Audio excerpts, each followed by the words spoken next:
Welcome to Roary's Roundtable, an opportunity to talk the game of football with our pal Roary, presented by University of Michigan Credit Union.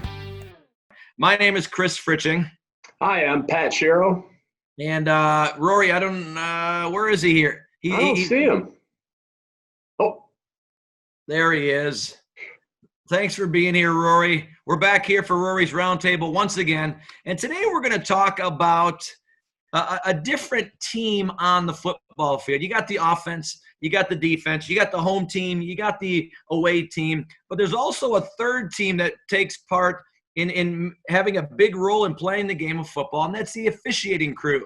And the officiating crew, yeah, Roary, the officials, they have a big role in the game as well. And we want to talk today about some of the hand signals that the officials will give during the game. We'll explain what those rules are, and we'll explain what those yardages are, and we'll just explain what hand signals are so people can understand a little bit better about what the officials do. What do you think about that, Coach Pat?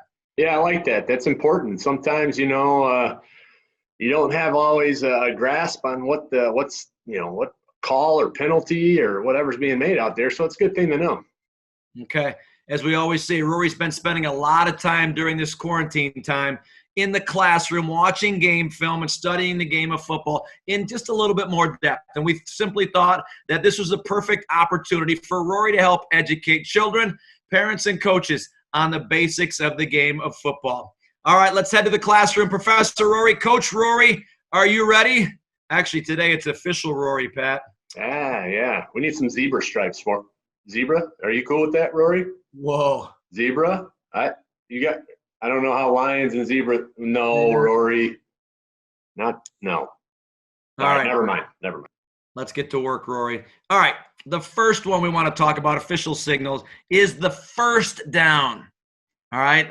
First down. What will an official do when the offensive team gains 10 yards to get that next set of first downs? What's the signal, Roary? And that's another Detroit Lions first down. You ever do that signal at Ford Field, Roary? All the time. Gotcha. Very cool. All right. And next signal. Easy. That was easy. Next signal. This is really important if you want to have a successful football team. The Matthew Stafford throws to Marvin Jones into the end zone for a touchdown. Touchdown, Detroit Lions. Yes. Very good, Roary. Like seeing those, right, Roary? You know what? We also have, touchdowns at the end of our games, Lions games. Yeah. We have a little kids touchdown run at the end of our games that kids can take part in. Yeah. Those are really important touchdowns. Exactly. Kids 6-14 can jump on the field and score a touchdown at Ford Field. That's pretty cool. All right. That one's easy, too. All right, Roary. Now, say you're on defense. The Lions are on defense. And we're on defense. And we tackle the offensive team in their own end zone. Okay? So, say, for example, Trey Flowers sacks an opposing quarterback in the end zone. What would that be? That's worth 2 points. That's called a safety. What's that official signal? That's pretty good, Roary. Roary's head is so big he can barely get his hands over the top of his head. There you go. Almost. There it is. Good, Roary. Safety. Excellent. That's worth 2 points. I tell you, that's one of the most exciting plays in football, if you ask me. If you're the one, making the play and making the safety. So. Yep, absolutely. All right.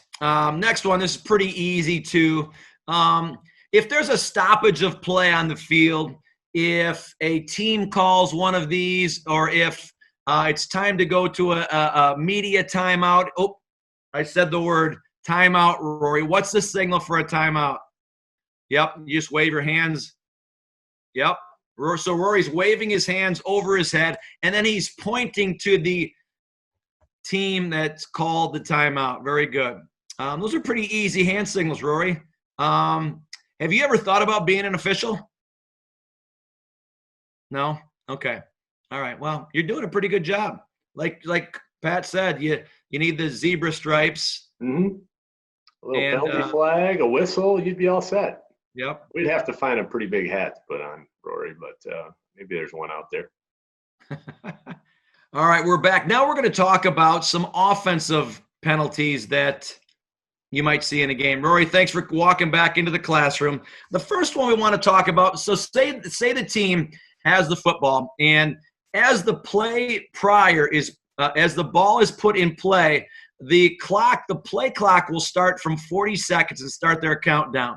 And when you come down to Ford Field and the opposition has the football, it gets really, really loud. And so the ability to make noise when the opposition has the football is really important. And sometimes offenses won't get the play in. The opposition won't get the play in time, and they have to try to rush to get to the line of scrimmage to call the play.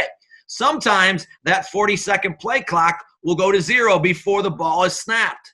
Yeah, and if that happens at Ford Field when the opposition is on offense, for us, that's a good thing. We like to note that up on our big video boards at Ford Field because the crowd has a big role in that happening. So that is called a delay of game. Rory, what is the signal for the delay of game? Yeah, he just puts one hand over the other, and then he points to the offense. That is a 5-yard penalty. Very good. Another offensive penalty we want to talk about is the false start. Now, Pat, what is a false start on offense? False start is basically when you get set at that line of scrimmage, okay, and say you're an offensive lineman and you put your hand down in that three-point stance, you've got to pause until that ball is snapped, all right? So if you make any type of a flinch, maybe you're a wide receiver, and again, it's really hard to hear inside Ford Field. Maybe you're a wide receiver and you flinch off the line of scrimmage. Those referees are watching for that, okay? So you can't move before the ball is snapped unless you're, maybe a receiver going in motion. That's okay, but any kind of action moving forward before the snap, that's going to be a false start. And he moves his hands like that. It's a 5-yard penalty on offense. Very good. All right. But not good if you're on offense, right? The next one, offensive holding. Now, Pat, you were an offensive lineman, and a lot of times that offensive line will get called for something like this. Doesn't mean it can't happen elsewhere on the field. Talk about what an offensive holding penalty is. Yeah, I mean, basically it is what it sounds like. You're holding on to a defender. Where linemen get in trouble is when their hands get outside of the framework of that defender, okay? So if a referee quickly sees you grabbing onto that defender, right, he's going to more than likely throw that penalty flag. So we always teach, as a lineman when you're blocking, or as you're a receiver when you're blocking a defensive back, you want to get those hands inside. Shoot for the numbers of that defender because the hands, once you get those hands inside, again, sometimes us linemen, we get a hold of them in there, right? And, it's a little harder for those referees to see the hands inside. But if those hands get outside of the framework of the body, more than likely they're going to call that holding penalty. All right, another offensive penalty. Actually, it's not a penalty. I take that back. It's not a penalty. It's an official signal, okay? When the quarterback throws the ball and maybe throws it too high to the wide receiver, or the wide receiver drops it, and it's called an incompletion. And the simple signal for an incompletion is what, Rory? He just waves his hands across his body like so. Now, another way that signal can be used is also if a kicker tries to kick an extra point or a field goal, the official will also, and they miss it, official will also do what? Same type of thing. All right. Now that Rory was saying that kick was no good, and then he sends it either wide left or wide right. So that's another way that the official will signal not only an incompletion, but also a missed extra point or field goal. Very good, Rory. Those are a couple signals that you'll see on the offensive side of the football. Now, let's talk about this next one. Say, for instance, the quarterback throws the ball up, and there is a wide receiver and a defensive back going up for that football. And in order for the wide receiver to try to go up to catch that football, that wide receiver kind of extends his arm a little bit towards the defensive back and create the separation that they need to be able to catch that football. And if that takes place before the ball is in the wide receiver's hands, that's called offensive pass interference. And Roary gives the signal there. All right, the extension of the arms like that. He created separation to get away from that defender to catch that football. That ball that took place before the ball got there. You can't do that on offense. That's offensive pass interference. Very good. Roary did a really good job of showing some offensive penalties and offensive signals that you'll see at an NFL football game.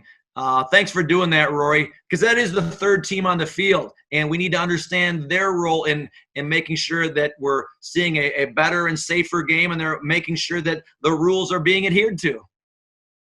Yeah, it's important to play by the rules, right, Roary?